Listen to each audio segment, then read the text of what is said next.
السلام عليكم ورحمة الله تعالى وبركاته.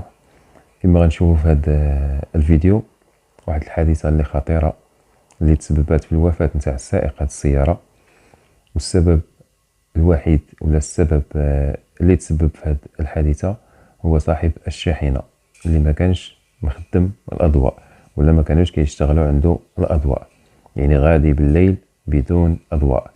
وصاحب هذه السيارة كان مطبق القانون، يعني كان مستعمل ضوء التقابل، وضوء التقابل كيضوي على 30 متر فقط، وكيتفاجأ بهذه الشاحنة اللي ما كانش مخدمة الأضواء، يعني 30 متر وهو غادي بواحد السرعة نتاع 100 ولا 120 كيلومتر في الساعة، يعني ما بقالوش الوقت فين ينقص من السرعة أو لا يتوقف.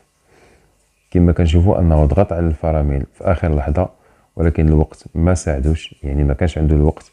كما شفنا 30 متر والسرعة باش غادي، يعني ثانية ولا 2 ثواني ما كافياش باش يتوقف. وهذا صاحب الشاحنة كان غادي بواحد السرعة قليلة، داكشي اللي تسبب في الاصطدام، وأنه ما لقاش الوقت حتى باش يمشي يمينا ويسارا باش يتفادى هاد الشاحنة، فقط ضغط على الفرامل واصطدم مباشرة بصاحب الشاحنة.